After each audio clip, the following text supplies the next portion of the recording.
क्रांतिकारी जय भीम, जय मंगल, जय जोहार, जय संविधान, जय समाजवाद। जैसा कि सबने बताया, ये कई प्रदेशों से गुजरते हुए आज हम लोग बलरामपुर में हैं 2 दिन से। हम लोगों ने इस यात्रा की शुरुआत 25 अगस्त 2022 को की थी, मुरहू मधेपुरा बिहार से। जो बिहार के पूर्व मुख्यमंत्री, भूतपूर्व मुख्यमंत्री स्वर्गीय बिंदुश्री प्रसाद मंडल जी का घर है, उनका वहां समाधि स्थल है और उन्हीं के नाम पर मंडल आयोग बना है, जिसके तहत ओबीसी की जो जातियां हैं, अहीर, कोयरी, कुर्मी, नाई, धोबी, जो कहीं कहीं एससी में, कहीं ओबीसी में भी है।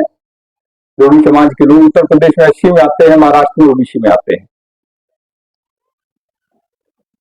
जाट है, गुर्जर है, कलवार है, तेली है, ऐसी करीब उत्तर प्रदेश की 80 से अधिक बैकवर्ड जातियां और भारत की करीब 37 से अधिक बैकवर्ड जातियां,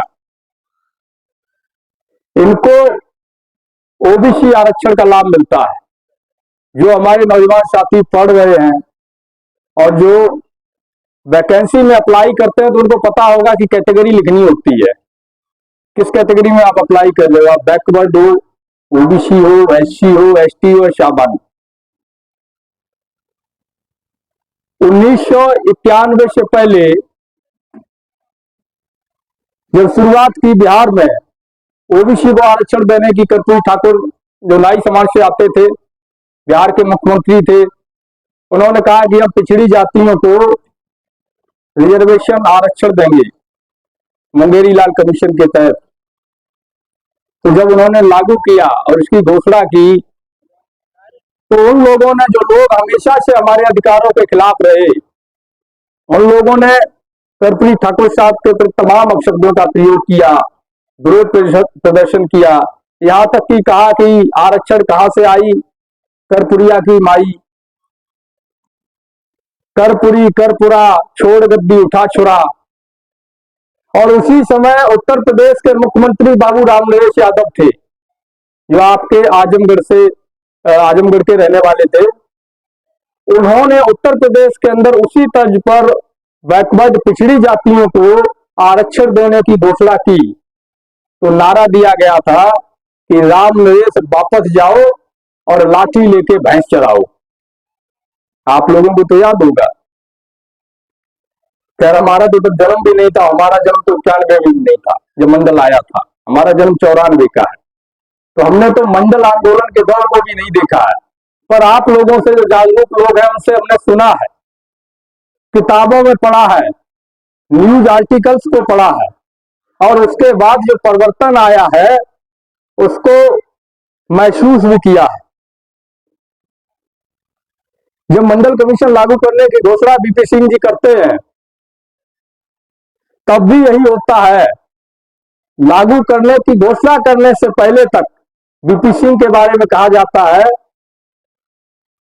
कि राजा नहीं फकीर है, देश की तकदीर है। और जैसे ही उन्होंने कहा कि हम अहीर, कोयरी, कुर्मी, नाई, धोबी, धाने, कलवार जातियां जो है, तेली जातियां हैं, जाट है, गुर्जर है, नट है, इनको विशेषाधिकार देंगे, इनको भी आगे बढ़ने का अधिकार देंगे, इनके लिए भी हम उन्नति के दरवाजे खोलेंगे।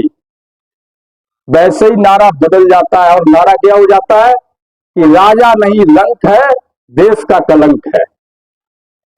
उन्होंने किसी का सर नहीं काटा था, किसी की प्रॉपर्टी जमीन नहीं छीनी थी, किसी घर बुलडोजर नहीं चलाया था, किसी की हत्या एनकाउंटर नहीं करवाया था।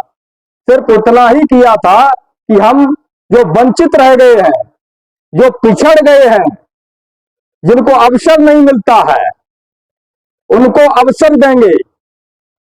और सिर्फ एक सिफारिश 40 में से लागू करने की घोषणा की थी नौकरियों में। सिर्फ एक सिफारिश की घोषणा करने भर मात्र से वो राजा नहीं रंक, देश के कलंक हो गए। जो कुछ घंटों पहले तक देश की तकदीर हुआ करते थे, कुछ सेकंडों, कुछ घंटों बाद वो देश के लिए कलंक साबित हो गए। उनको कलंक साबित कर दिया गया उन्हीं के लोगों के द्वारा।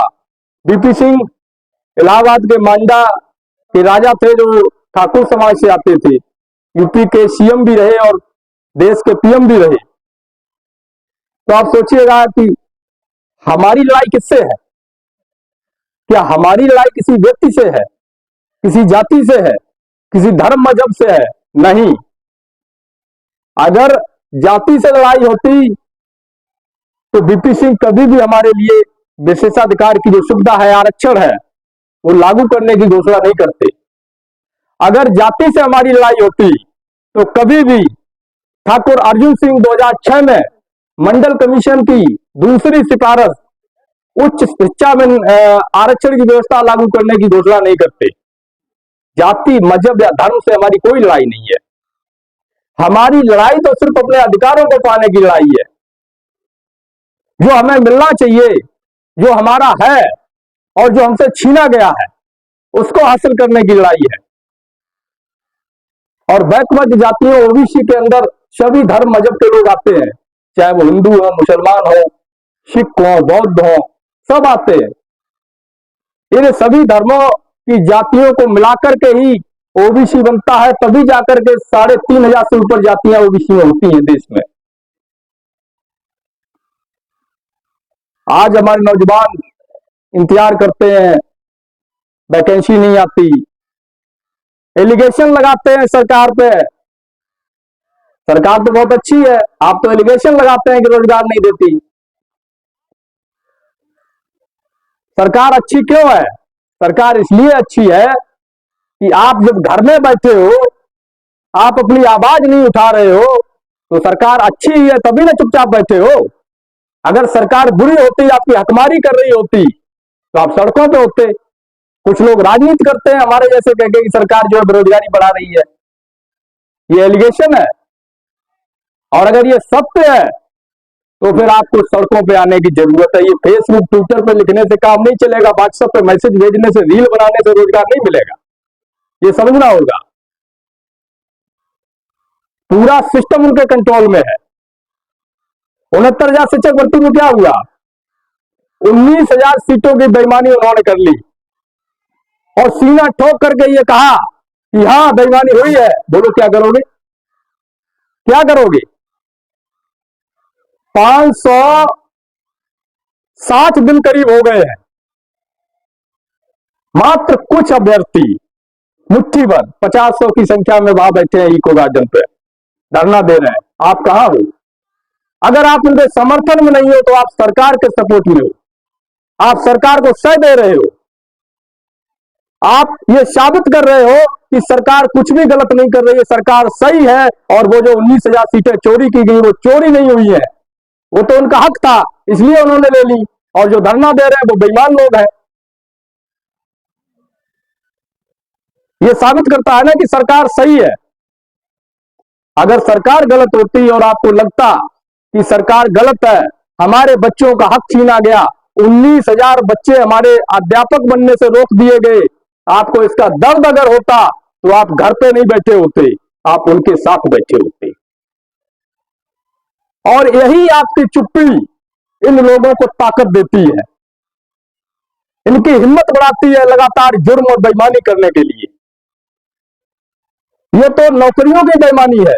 हर रोज हमारे लोग मारे जाते हैं, हर रोज हमारे लोग मारे जाते हैं। हमारे नौजवान साथी जो सोशल मीडिया पे है, वो सोशल मीडिया पर लिखते हैं, बड़े बड़े स्लोगन लिखते हैं कि हम फला हैं, हम ये कर देंगे। और जब उनसे मैसेज करो कि वहां हमारे समाज के साथ अन्याय हुआ है, चलो 1 घंटा निकाल लो, तो घर में कमरे में बैठे रहते हैं, कहते हैं कि नहीं हमें तो साहब बहुत काम है। और सोशल मीडिया पर बब्बर शेर की तरह डालते हैं। सोशल मीडिया से काम नहीं चलेगा। ये सिर्फ एक संचार का माध्यम है, ये सिर्फ हमारा मैसेज सर्कुलेट करने का माध्यम है। जब तक हम संगठित होकर के आवाज नहीं उठाएंगे, अत्याचार नहीं रुकेगा। यादवों की हम बात करें, आपको पता है कितने यादव मारे जा चुके हैं पिछले 8 साल के अंदर? किसी को जानकारी है? इस प्रदेश की केवल मैं बात कर रहा हूं, पिछले 8 साल में कितने यादव मारे गए बता दो। पता है? नहीं पता? मैं बताऊं, 1750 यादव मार दिए गए हैं। और जो मारे गए हैं उनकी उम्र 20 से 35 के बीच में थी। वो सारे वो लोग थे जो सक्रिय थे, समाज के प्रति समर्पित थे। ज्यादातर वही लोग मारे गए। और अगर हम ओबीसी एससी एसटी की बात करें, तीनों को मिलाकर के इन 8 सालों में 7 सालों में कितने लोग मारेंगे तो पता है आपको? 10,000 से अधिक लोग मार दिए गए। 10,000 से अधिक लोग मार दिए गए। आपको कोई फर्क पड़ा? कभी इनकाउंटर के नाम पर मार दिया जाता है, कभी अनटचेबिलिटी के नाम पर मार दिया जाता है, कोई फर्क पड़ता है? देवरिया जैसी तो एक आध घटनाएं हैं जो हाईलाइट हो जाती है, ऐसी तो हर रोज होती है। कितने लोग सक्रिय भूमिका निभाते हैं इस अत्याचार के खिलाफ आवाज उठाने में। अगर हम आवाज उठाने में अपनी भूमिका नहीं निभाते, अगर हम हकमारी के खिलाफ चुप रहते हैं, तो हम उनको समर्थन करते हैं। हमें नहीं पता आप किसको वोट देंगे किसको नहीं देंगे, वो आपकी मर्जी है। हम यहां किसी के लिए वोट मांगने नहीं आए, क्योंकि हम किसी पार्टी से नहीं है, सदस्य भी नहीं है किसी दल के, हम विचारधारा के व्यक्ति हैं। और इसीलिए आज जितनी ये तस्वीरें दिख रही हैं आपको अलग अलग पार्टियों के नेताओं की, महापुरुषों की हैं, लेकिन एक विचारधारा के थे। नेताजी ने, मुझे खूब याद है, और मैंने नेताजी को देखा है, करीब से देखा है, बैठा हूं पास में क्योंकि नजदीक का हूं। एक बार का मामला था, कुछ लोगों के बहकावे में आकर के यादव समाज के लोगों ने शेड्यूल कास्ट के लोगों के साथ में कुछ जुर्म ज्यादती की, तो नेताजी ने सिर्फ एक बात कही थी, वो बात मुझे याद है। उन्होंने कहा था कि सुनो यादवों, अगर तुम वंचित कमजोर तबके के लोगों को अपने कंधे पर बिठा लोगे तो तुम्हें अपने सर पे बिठा लेंगे, एक कदम तुम्हें भी बढ़ना पड़ेगा। और ऐसे ही नेताजी ने इतने 3 बार जो है इतने बड़े प्रदेश के अंदर शासन नहीं किया, मुखिया नहीं बने। ऐसे ही बसपा ने इतने लंबे समय तक शासन नहीं किया। आज दोनों पार्टियां सत्ता से बाहर हैं, तो कहीं ना कहीं उनकी भी कमी है, और उनके जो वोटर हैं, जो समाज है, उसकी भी कमी है। तभी हम, हमारे लोग, भाई बसपा भी हमारी है और सपा भी हमारी है, हमारे लिए तो हमारी, आपके लिए अलग अलग पार्टी हो सकती है। हमारे लिए हर वो पार्टी, हर वो नेता हमारा है जो हमारे समाज से आता है, जो पिछड़े समाज से आता है, दलित समाज से आता है, आदिवासी समाज से आता है, पसमानदा समाज से आता है, क्योंकि हमारी विचारधारा जो है वो बहुजन की विचारधारा है। बहुजन यानी कि जिसकी संख्या ज्यादा वही बहुजन। अब आप बहुजन कह लो, बहुसंख्यक कह लो, वंचित कमेरा किसान मजदूर कह लो, हरवा चरवा जो चाहो कह लो, तो हमारी विचारधारा पूरे समाज की है।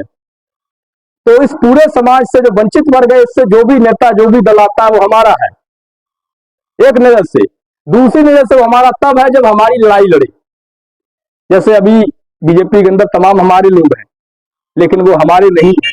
अगर हमारे होते तो 500-550 दिनों से धरने पे बैठे हमारे उन भाई बहनों की शुद्ध लिए होते कि नहीं, तो ये समझने की जरूरत है। इसी को लेकर के हम लोग निकले हुए हैं। और जिस तरीके से बिहार में जाति जनगणना हुई, हमारा जो मुख्य उद्देश्य है, जिस तरीके से बिहार में जाति जनगणना हुई, तो ये पता चल गया कि भाई किसकी संख्या कितनी है, आंकड़े क्लियर आ गए, किसके पास कितनी नौकरियां हैं, जमीनें कितनी हैं, व्यवसाय में भागीदारी कितनी है, संपत्ति कितनी है, अधिकारी कितने हैं और चपरासी कहां किसके समाज के कितने हैं। तो जब ये सारा आंकड़ा वहां आ गया, तब सरकार ने वहां क्या कदम उठाया, ओबीसी, एससी और एसटी तीनों का थोड़ा आरक्षण बढ़ाने का प्रयास किया, क्योंकि जब संख्या आ गई है तो उन्हें भी हिम्मत मिली। उसी तरीके से जब देश के अंदर जाति जनगणना होगी और देश के अंदर से जब आंकड़ा निकल के आएगा कि ओबीसी देश में 60% है, एससी देश में 20% है, एसटी देश में 10% है, यानी कि संपूर्ण बहुजन 90% है। जब ये प्रूफ हो जाएगा, तब हमारे नेता हो या सत्ता में बैठा कोई भी दल हो, आपकी भागीदारी को बढ़ाने का काम करेगा। हमारी भागीदारी देश के अंदर पिछड़ों की अगर बात करें तो 100 में से 60% है, तो उस हिसाब से अगर 100 वैकेंसी आती है तो 60 हमारी होनी चाहिए, लेकिन कितनी मिलती है? 100 में से एक दो, बहुत सी वैकेंसियां ऐसी आई हैं जिसमें रिजर्वेशन ही नहीं दिया गया। तमाम वैकेंसियां ऐसी आई हैं।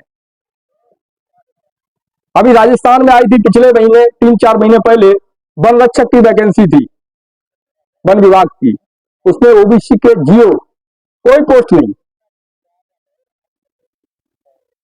थोड़ी सी 10-15 पोस्ट एससी को दे दी और 15-20 एसटी को दे दी, बाकी सब सामान्य।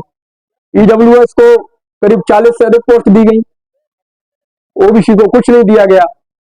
तो हम लोगों की जो लड़ाई है, हम लोगों की मांग ये है, हम लोगों से मतलब हमारे पूरे समाज की जो मांग है वो ये है कि देश में पहले तो जाति आधारित गिनती कराओ, आंकड़ा किसका क्या है वो निकालो, और फिर जो संख्या आधार पर जो भागीदारी, जो मानवर काशीराम साहब ने नारा दिया था किसी समय, जिसकी जितनी संख्या भारी उसकी उतनी हिस्सेदारी। माननीय नेताजी का भी सपना ये था कि वंचित समाज को उसका हक मिले, जो वंचित तबका है उसको उसका हक मिले, न्यायपालिका में हमारे लोग हों। कितने, मेरा एक सवाल मैं यहां पूछना चाहता हूं, क्योंकि लगातार बोलते रहने से चीजें समझ में नहीं आती हैं, अगर सवाल जवाब होंगे तो अच्छे समझ में आएंगे। ये बताइए, हमारे पढ़े लिखे नौजवान साथी खड़े हैं, आप लोग बताइए कि न्यायपालिका में जज कैसे नियुक्त होता है? जजों की नियुक्ति कैसे होती है? नहीं पता? किसी को पता है? अगर पता है तो हाथ उठा दो। भाई, न्यायपालिका भारत की सबसे बड़ी संस्था है, और जो जज होता है वो सबसे ज्यादा पावरफुल होता है, वो प्रधानमंत्री को भी सजा सुनाता है। तो न्यायपालिका में जज कैसे बनता है ये किसी को नहीं पता।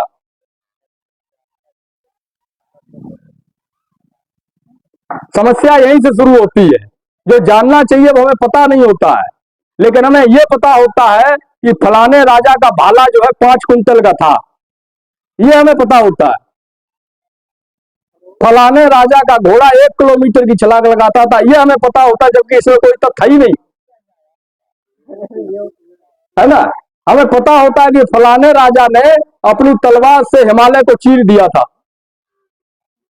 कोई तथ्य है इसमें? कोई तर्क है? ये संभव है? मैं बता देता हूं आप लोगों को कि न्यायालय में जज कैसे बनते हैं। उससे पहले मेरा एक सवाल और है। ये बताइए कि आपके यहाँ एक प्राथमिक विद्यालय है, आमतौर पर सब गांव में होते हैं, आपके यहाँ भी है उधर। उस प्राथमिक विद्यालय में मान लीजिए आप टीचर प्रिंसिपल हैं और वहां 2 वैकेंसी खाली है। सूबे के मुखिया योगी आदित्यनाथ जी आपको फोन करके बोले हैं कि ऐसा करो साहब, आपके यहाँ जो वैकेंसी खाली है टीचर की, उसमें आप ही नियुक्ति कर दो। आप क्या करेंगे? ईमानदारी से बताइए, आप क्या करेंगे? अपने बेटा भाई भतीजा को ही बनाएंगे ना, चाहे वो कितना ही अयोग्य क्यों ना हो, क्योंकि पावर तो आपके हाथ में है। अब योग्यता का काम वहां ही नहीं। यही होता है, न्यायपालिका में जजों की नियुक्ति जज करते हैं, इसीलिए देश का बंटाधार है। 5.5 लाख से अधिक केस पेंडिंग है। भारत का एक भी न्यायाधीश ऐसा नहीं है जो एक भी फैसला अपनी कलम से लिखने की क्षमता रखता हो। एक 5 पेज का फैसला अपनी कलम से नहीं लिख पाएगा, उसके हाथ दुखने लगेंगे, सांस फूलने लगेगी। अगर पेशकार को हटा दिया जाए तो सब जीरो। ये लोग न्याय करेंगे जो खुद करप्ट है, खुद जातवादी है, वंशवादी है। भारत में 130 परिवारों से लगातार लोग जज बनते हैं। क्या ये व्यवस्था बदलनी नहीं चाहिए? आजकल तो ऐसा हो गया है कि जब जज के घर में बच्चा पैदा होता है तो डॉक्टर कहता है कि बधाई हो, जज पैदा हुआ है। तो वो तो बड़ा होने के बाद जज ही बनना है उसको। इंसान पैदा ही नहीं होते उनके घरों में, जज पैदा होने लगे हैं। ये व्यवस्था बदलनी चाहिए। जब तक हमारे लोग वहां नहीं होंगे न्यायपालिका में, जब तक कोई अहीर कोयरी कुर्मी का बच्चा नहीं होगा, अंसारी दुनिया नोनिया का बच्चा नहीं होगा, जब तक पाशी का बच्चा नहीं होगा, जब तक ओबीसी एससी एसटी का कोई बच्चा चीफ जस्टिस ऑफ इंडिया नहीं बनेगा इस देश का, तब तक हमें आपको न्याय नहीं मिलेगा। छोटे मोटे झगड़ों के लिए कोर्ट का दरवाजा खटखटाने से अच्छा है कि दरोगा से सेटिंग कर लो तो हाल मामला सुलझ जाएगा और सस्ते में निपट जाओगे। होता है कि नहीं होता है? और जब हम कोर्ट में जाते हैं तो 5,000 का मुकदमा है, 50 साल लगते हैं, 50 लाख रुपया खर्च हो जाता है, पीढ़ी दर पीढ़ी चली जाती है उसी को मुकदमे को लड़ते लड़ते। मैंने देखा है, मेरे बाबा लड़ते थे जमीन का जो मुकदमा था, और पता नहीं वो कब से चल रहा था, आज भी वो चल रहा है, खत्म नहीं हुआ। बाबा खत्म हो गए आज से 10 साल 15 साल पहले, मुकदमा नहीं खत्म हुआ। तो ये इसलिए है कि हमारे लोग वहां नहीं है, करप्ट लोग हैं, एक जाति परिवार विशेष के लोग हैं, इसलिए वहां हमें न्याय नहीं मिलता। और इसका ताजा उदाहरण अगर आप देखना चाहो तो लालू प्रसाद यादव को देखो भाई। अगर आपको दूसरी जाति वाले का उदाहरण नहीं लेना है तो दूसरी जाति का ले लो। आप भी मानते हो क्या लालू यादव चारा चोर है? तमाम लोग मानते हैं इस बात को। क्यों? क्योंकि उन्हें सही जानकारी नहीं है। चारा चोर जो था उसको बरी कर दिया गया, और वो खैर दुनिया से भी बरी हो गए, तो हम कुछ कहना नहीं चाहते, क्योंकि जो इंसान इस धरती पर नहीं है उसके बारे में अपशब्द बोलना हम लोगों की परंपरा नहीं है। तो मिश्रा जी को बेल हुई और अहिर को जेल हुई। कारण क्या था कि जज जो है तथाकथित उच्च जाति का था। अगर जज कोई ओबीसी या कोई एससी, कोई एसटी, कोई मुस्लिम इस बात का फैसला सुनाता, तो मैं गारंटी और दावे के साथ कहता हूं कि लालू यादव बाइज्जत बरी होते, लालू यादव को सजा नहीं होती, उनको वो दोषी थे ही नहीं, दोषी माना कहां से जाता। जिस अधिकारी ने इसकी जांच की थी रिटायरमेंट होने के बाद, उसने अपनी जीवनी लिखी है, उसमें बाकायदा उसने पूरे तरीके से विस्तार से लिखा है कि कैसे एक पिछड़े वर्ग के नेता को, लालू यादव को, कैसे साजिशन दबाव बना करके अधिकारियों पर उसको फंसाया गया। वो आदमी भी जीवित है, उसकी किताब भी मार्केट में है, फिर भी हम ये मानते हैं। चलो लालू यादव का छोड़ दो, आप बताओ अखिलेश यादव टोटी चुरा सकते हैं क्या?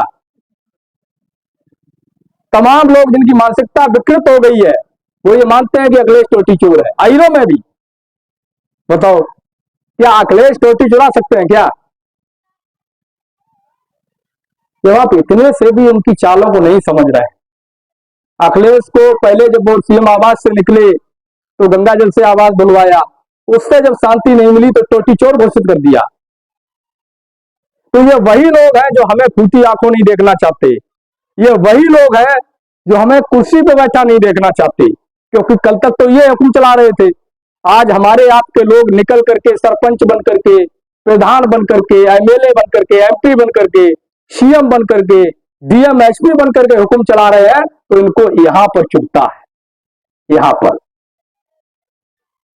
और इसीलिए ये चाहते हैं कि यह व्यवस्था खत्म हो जाए, संविधान खत्म हो जाए, आरक्षण खत्म हो जाए, और इसीलिए ये हमें और आपको बरगलाते हैं मेरिट के नाम पर। इसीलिए कहते हैं कि आरक्षण आर्थिक आधार पर होना चाहिए। आर्थिक आधार का क्या पैरामीटर है? कैसे आप नापोगे कि आर्थिक आधार पर क्यों दिया जाए? आप तय कर सकते हो कि कौन आदमी गरीब है, और वो भी तब जब 8 लाख सालाना आपकी यानी कि पिछड़ी जातियों की इनकम होने पर उन्हें आरक्षण से बाहर कर दिया जाए, और 8 लाख सालाना अगली जातियों की इनकम होने पर उन्हें आरक्षण दिया जाए। तब आप कैसे उम्मीद करोगे कि वास्तव में जो गरीब है उनको आरक्षण मिलेगा या सुविधा मिलेगी? नहीं मिल सकता। इसका ताजा उदाहरण है एक मिश्रा जी एसडीएम, उन्होंने तिवारी जी का जारी किया आय प्रमाण पत्र, और तिवारी जी की सालाना आय कितनी है पता है आपको? जिनका आय प्रमाण पत्र जारी किया मिश्रा जी ने, उनकी सालाना आय 105 रुपया मात्र। 105 रुपया में एक साल तो मुर्गी भी जिंदा ना रहे। उनका पूरा परिवार 105 रुपए में साल भर जीवित है, खाता भी है, कपड़े भी पहनता है, बाजार मार्केट भी जाता है, शादी समारोह भी करता है, गाड़ी घोड़े से भी चलता है, मात्र 105 रुपए में। क्या आपको लगता है कि आर्थिक आधार पर रिजर्वेशन होने से वास्तव में जो गरीब होंगे उनको मिलेगा लाभ? नहीं साहब, और ये होना भी नहीं चाहिए, क्योंकि रिजर्वेशन की जो व्यवस्था है, जो विशेषाधिकार की व्यवस्था है, वो भागीदारी सुनिश्चित करने की व्यवस्था है, गरीबी हटाओ अभियान नहीं है। गरीबी हटाने के लिए सरकार अन्य योजनाएं चला रही है। अगर कोई गरीब है तो उसको मनरेगा में भेजो, वहां काम करे, कमाए, फैक्ट्री कंपनी में जाकर के मेहनत करे।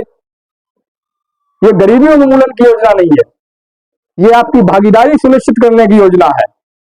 और जब आपकी भागीदारी संसद में नहीं होगी, विधानसभा में नहीं होगी, ग्राम सभा में नहीं होगी, आपका प्रधान, आपका सरपंच, आपका विधायक, आपका सांसद, आपका पार्षद, आपका डीएम, आपका एसपी, आपका दरोगा नहीं होगा तो आपकी सुनेगा कौन?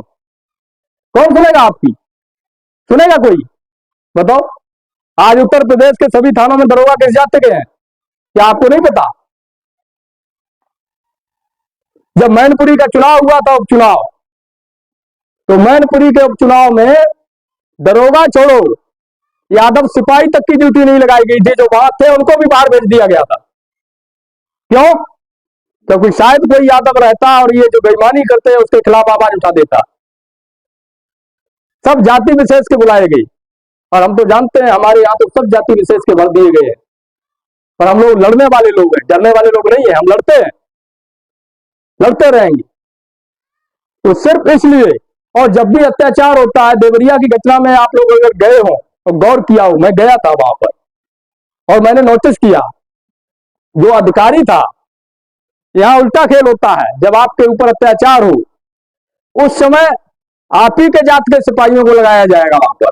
जब आप आंदोलन करेंगे, अपना हक मांगेंगे, तब आप ही के जाति के लोगों को लाठी लेके खड़ा किया जाएगा आगे, जो सिपाही हैं उनको। देवरिया में यही था। देवरिया में साहब जितने वहां पर सुरक्षा में लगाए गए थे लोगों को मिलने से जाने के रोकने के लिए यादव परिवार से, वो सारे के सारे सिपाही यादव थे, और जो अधिकारी थे 3-4 वो सारे के सारे ठाकुर और ब्राह्मण थे। आप ये बताओ, आपके 100 सिपाही के वहां होने का क्या फायदा, जब एक अधिकारी उनको कंट्रोल कर रहा है? तो लड़ाई सिपाही बनने की नहीं है, लड़ाई चपरासी बनने की नहीं है, लड़ाई हुक्मरान बनने की है। लड़ाई उन जगहों पर पहुंचने की है जहां से आदेश दिया जाता है, जहां से नीतियां बनाई जाती हैं, पॉलिसी बनाई जाती है, वहां पहुंचने की लड़ाई है। लड़ाई एसपी डीएम बनने की है, लड़ाई सचिव सचिवालय में, केंद्रीय सचिवालय में सचिव बनने की है, एमपी एमएलए बनने की है, उच्च पदों पर पहुंचने की, अधिकारी बनने की लड़ाई है, जिसके हाथ में ताकत होती है। चपरासी बनने की लड़ाई नहीं है। चपरासी तो बहुत है, जिस तरह वहां पर सिपाही बहुत यादव थे, लेकिन एक आदमी केवल जो था, जो सीनियर था ठाकुर, वो कंट्रोल कर रहा था कि भाई तुम नहीं मिल सकते, और जब उसने कह दिया इसको नहीं मिलने देना है, तो वो यादव सिपाही डंडा लेके आगे आ जाते थे, भागो यहां से, नहीं मिलने दिया जाएगा। कोई काम के नहीं थे वो हमारे। और उनको आदेश जब दिया गया था, उन्हीं यादवों ने यादवों पर लाठियां चलाई थी। भगदड़ हुई थी कि नहीं 9-10 तारीख में देवरिया में? पब्लिक के ऊपर जो यादव समाज के लोग मिलने गए थे उन पर लाठियां चलाई गई थी कि नहीं? लाठी चलाने वालों की नेम प्लेट पड़ी थी क्या आपने? सारे के सारे यादव थे। ये इनकी कूटनीति है। इस तरीके से ये हमारे खिलाफ हमारे ही लोगों का इस्तेमाल करते हैं। बड़े से बड़े आंदोलनों हमने देखा है, किसान आंदोलनों में भी यही हुआ। जहां जिस जाति का मोर्चा भारी था वहां उस जाति के सैनिक सिपाही खड़े कर दिए गए। जहां जाट संख्या में थे वहां जाटों को खड़ा किया, जहां आहिर संख्या में थे वहां आहिरों को आगे कर दिया, जहां गुर्जर संख्या में थे वहां गुर्जरों को आगे कर दिया। ये इनकी चालें होती हैं। इसलिए हमें डिसीजन मेकिंग पोस्ट पर पहुंचना है, और उसके लिए आरक्षण सही तरीके से लागू होना जरूरी है। तब जाकर के हमारे डीएमएसपी बनेंगे, तब जाकर के न्यायपालिका में हमारे लोग होंगे। और इन सबके लिए जाति जनगणना जरूरी है देश में। तो हम लोगों की जो मुख्य मांग है पहली वो ये है कि देश स्तर पर जाति जनगणना हो, जिसको केंद्र सरकार करवाए, ताकि कोई भी कोर्ट में बैठा जातिवादी जज उसको चुनौती न दे सके। बिहार में जनगणना जरूर हुई है, तमाम लोग जो अनभिज्ञ हैं, पूरी जानकारी नहीं रखते हैं, वो कहते हैं कि जो बिहार ने करा दी, इनने क्यों नहीं कराई? बिहार ने करा दी, लेकिन बिहार सरकार की जो जाति जनगणना हुई है उसका लाभ सिर्फ राज्य की योजनाओं में मिलेगा। और दूसरा, ये इतने शातिर हैं क्योंकि जाति जनगणना जो संविधान के तहत और जनगणना अधिनियम के तहत केंद्र सरकार के अधीन है, और जाति जनगणना को समदर्शी सूची में भी शामिल नहीं किया गया है। इसके लिए एमके स्टालिन की जो पार्टी है, उनके सांसद पी विल्सन ने संसद में मांग की थी कि आप जाति जनगणना को समदर्शी सूची में डाल दो तो सारे राज्य अपने अपने हिसाब से करा लेंगे। इन्होंने समदर्शी सूची में भी डालने से मना कर दिया। इस जनगणना के द्वारा दी गई योजना को कब ये निरस्त कर देंगे कोर्ट के द्वारा या संसद में कानून बना करके, इसकी कोई गारंटी नहीं है। इसलिए राज्य सरकारें कराएं या न कराएं, हमें इससे बहुत ज्यादा फर्क नहीं पड़ता। जब तक केंद्र सरकार जाति जनगणना नहीं कराएगी तब तक सही तरीके से लागू नहीं होगी, क्योंकि केंद्र सरकार जब जाति जनगणना कराएगी तो उसको न तो कोर्ट चुनौती दे सकता है और ना ही उसके खिलाफ संसद में फिर कोई कानून बनेगा। तो इसलिए जरूरी है कि केंद्र स्तर पर जाति जनगणना के लिए हम लोग लड़ाई को तेज करें। और जाति जनगणना जब राज्य स्तर पर हुई तब लाभ हुआ, तो केंद्र स्तर पर होगी तो उसका लाभ पूरे देश में होगा। 60% आरक्षण की लड़ाई जो है, भागीदारी, आरक्षण भागीदारी या प्रतिनिधित्व, आरक्षण इसलिए बोला जाता है कि हमारा हर व्यक्ति इस बात को समझ ले। वास्तविक शब्द भागीदारी है, तो वो लागू करने की हम लोगों की लड़ाई है। हमारी संख्या अगर 60% निकलती है तो हमें 60% दे दो, हमारी संख्या 10 निकलती है तो हमें 10 दे दो, लेकिन उससे पहले हमें आंकड़े दो, इस देश को आंकड़े दो। आंकड़ों के आधार पर ओबीसी, एससी, एसटी, जनरल, जिसका जितना हिस्सा बनता है उसको उतना दो। मंडल कमीशन की शेष 38 सिफारिशें जो पम्पलेट आप लोगों को दिया गया है, उसमें हमने कुछ महत्वपूर्ण बिंदु मंडल कमीशन के अंकित किए हैं। अगर आप उसको गंभीरता से पढ़ेंगे और समझेंगे तो आपको पता चल जाएगा कि आपको क्या क्या मिलना चाहिए था और कहां पर केवल उलझा दिया गया है। बच्चों की शिक्षा के सुधार को लेकर के महत्वपूर्ण सिफारिश मंडल कमीशन ने की है, जिसके लिए निःशुल्क छात्रावास बैकवर्ड की जातियों के लिए बने, ओबीसी की जातियों के लिए बने, ताकि उनके बच्चे वहां सरकारी खर्चे पर आकर के पढ़ सकें। अगर छात्रावास बन जाते हैं तो हमारा फायदा ही है, नुकसान तो है नहीं। जो आज हम अपने बच्चे को पढ़ाने के लिए 5,000 10,000 खर्च करते हैं बाहर भेजकर, वो पैसा हमारा बचेगा और एक अच्छा वातावरण मिलेगा। जब बच्चा छात्रावास में रहेगा, वहां सारे छात्र रहेंगे जो भी रहेंगे, तो एक अच्छा वातावरण मिलेगा, उसका फोकस पढ़ाई पे होगा, हमारा बजट बचेगा, पैसा बचेगा, वित्तीय आयोगों का गठन हो जाएगा तो हमें आर्थिक मदद मिलेगी। लेकिन ऐसा होता है? क्यों नहीं ऐसा हुआ? क्योंकि हम लोग चुप बैठे रहे। तो यह बहुत ज्यादा जरूरी है कि जाति जनगणना करवाई जाए, मंडल कमीशन की सारी सिफारिशें लागू हो। तो अंत में मैं आपसे सिर्फ ये पूछना चाहता हूं, क्योंकि हमारी जो बात है मुख्यतः वो हमने रखी है, रखने के लिए तो 2 घंटे 3 घंटे तक हम लोग इस पर बात कर सकते हैं। ये बहुत बड़ा विषय है, छोटा तो है नहीं, लेकिन मुख्यतः हमारी मांग ये है जिसको लेकर हम चल रहे हैं कि देश स्तर पर जाति जनगणना हो और इस वंचित हक वंचित समाज जो ओबीसी समाज है, पिछड़ा, दलित, आदिवासी है, पसमानदा है, इसका जो हक है वो इसको मिले, और जो शोषक वर्ग रहा है, जिसने दबाया हुआ बेईमानी से, उसका जितना बनता हो उसको उतना मिले। हम किसी की बेईमानी की बात नहीं कर रहे हैं। तो पहले तो आप लोग ये बताइए, जाति जनगणना होनी चाहिए या नहीं होनी चाहिए? तो कैसे होगी?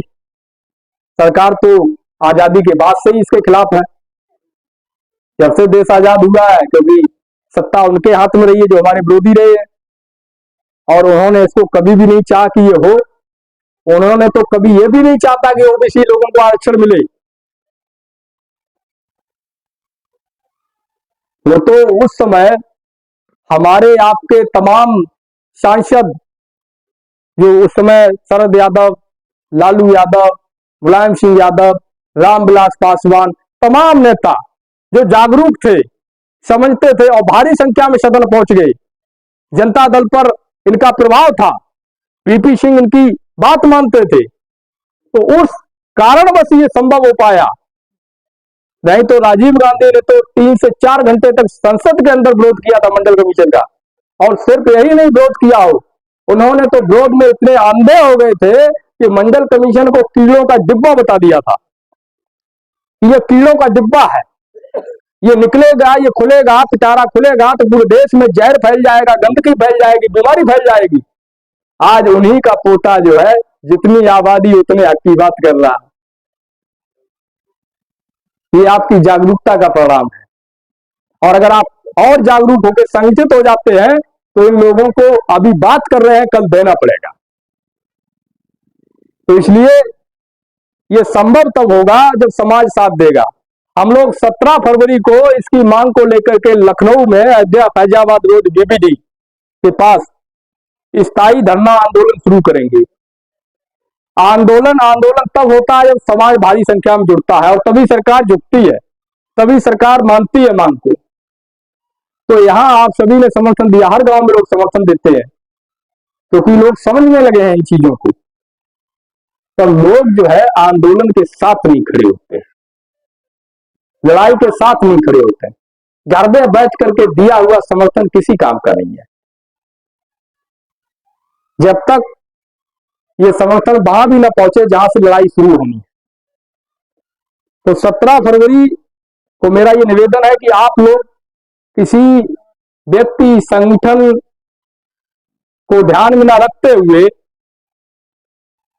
अपने हक अधिकार और विचार को ध्यान में रखते हुए लखनऊ पहुंचे और ज्यादा से ज्यादा लोगों को वहां पहुंचाने का प्रयास करें। ज्यादा से ज्यादा लोगों को ये समझाएं कि अगर हम आज नहीं लड़ेंगे तो कल लड़ने लायक नहीं बचेंगे। परसों एक वैकेंसी निकली है उत्तर प्रदेश पुलिस की, कितनी 60,000 के आसपास है कुछ। उसमें वार्निंग पढ़ी है आपने? 3 नंबर पे लिखा हुआ है कि उक्त भर्ती किसी भी समय बिना किसी कारण बताए रद्द की जा सकती है।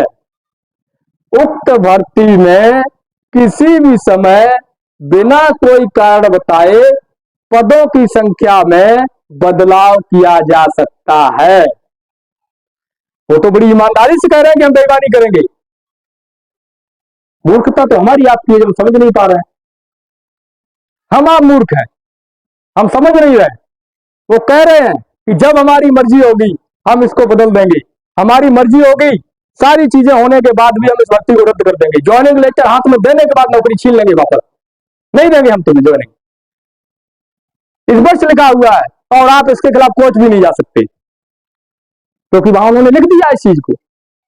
कोर्ट में लोग उन्हीं के बैठे हैं, वो तो उसको पढ़ेंगे, कहेंगे उन्होंने तो पहले बताया था, आपने क्यों अप्लाई किया?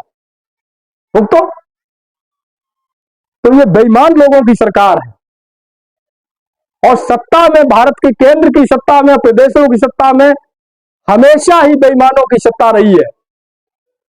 जब हमारे कुछ लोगों ने, महापुरुषों ने संघर्ष किया, तब जाकर के उत्तर प्रदेश और बिहार में हम अपनी सत्ता पाई। लेकिन परिस्थितियां ऐसी थी कि वो लोग भी हमारे लिए बहुत कुछ कर नहीं सके, क्योंकि हम ही तमाम तरह की चीजों में, धर्म और मजहब में उलझ जाते हैं, अधिकारों को भूल जाते हैं। जब मंडल कमीशन आया तो उन्होंने कमंडल यात्रा निकाल दी। उस समय ये मंडल यात्रा निकली थी 91 में, तब हमारा जन्म नहीं हुआ था। और आज हमने, हमारी जो भी क्षमता रही, हमने प्रयास किया। हालांकि इसकी शुरुआत बहुत शानदार थी। जब 16 अगस्त 2021 को हमने शुरू किया था पहली यात्रा के रूप में, तब 50 लोगों की टीम थी और 8 गाड़ियां थी। लेकिन समाज का साथ और सहयोग मिलता गया, संख्या घटती गई, गाड़ियां घटती गई। अब आप इसको तारा भी समझ सकते हैं या ये हमारा दर्द भी समझ सकते हैं। तो आप लोग आएंगे या नहीं, ये बताइए? आएंगे? आएंगे तो पाएंगे, और नहीं तो पछताएंगे। हम और आप नहीं, हमें आपको कोई दिक्कत नहीं होगी, ना हमें कोई लाभ मिलेगा, ना आपको कोई लाभ मिलेगा।